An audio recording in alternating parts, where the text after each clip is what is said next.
All right, now let's talk about Chapel Hill? Chapel Hill. They lost a game that on paper they probably shouldn't have lost. I saw that and I was a little shocked. It was Bernie last year. It was like, wow, they lost to Bernie last year. It was like the third, I think it was a semifinal. And then the year before, they lost to LBJ Austin. Okay. So they get snake bitten. And so now they're set to play a team that is very competitive. That's going to give them fits, but that's the key. When you're able to, because every week you have to change your whole approach of how you're going to play somebody. And for them, they beat Little Cypress-Mauriceville. That's who Okay. And they beat them 35-7.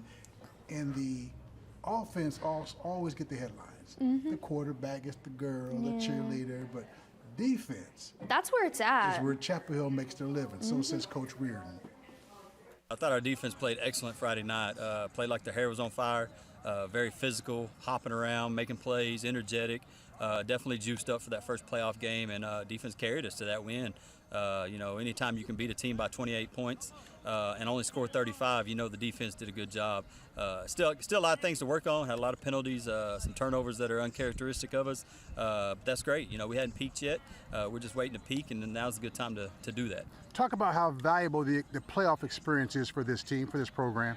It's the last 3 years we played 15 games, and 13 games, and then we're on our 12th game this year. So these guys have got to play a lot of football, and like I always say, one thing you can't coach in this game is experience, and our kids played a lot of football games, and almost 2 extra seasons is what we're looking at right now in the last 4 years. So definitely getting to play extra games and putting kids in certain situations that you can only simulate in a game. Atmosphere is awesome for our program. El Campo, that's who you play next. Talk to me about them. El Campo is a storied program. They've been places that we're trying to go.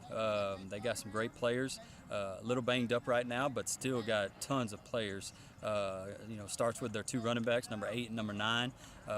They're like Jerome Bettis in the backfield. I mean, they can run. They're big. They're physical. And they get after it. They put you in a bind. They do a lot of different formation stuff. And then defensively, they fly around on defense. So, it's the second round of the playoffs. Opponent's going to be tough. Half the teams in the playoffs were eliminated last week. So, only half of them are left. And each week it's going to get a lot more competition. Alrighty, what are you taking from that? Well, you know who Jerome Bettis is? Okay, so he's a big guy. There's a reason. Do you really? No. Why you mess with me? I don't like to show my age on here, No, so I just want to agree with you. That had nothing to do. Okay, let me tell you. Jerome Bettis, his nickname is the Bus. Okay. So he's a big guy, big running back. I bet he gives great hugs. And he probably suffocates you. Right? Yeah. Love it. And so when he compares these players they're about to face to Jerome Bettis. Okay, I'm with you now. That just says you're about to face a 230, 250-pound locomotive who has the high knee action. All of a sudden, my ankle's rolled, Coach. I don't know. My ankle hurts real bad. Well, there might be a few business decisions being made. And what's a business decision? Oh, that guy's too big. Let me step aside. That's a business decision. I don't want a concussion. I'm going to go the other way.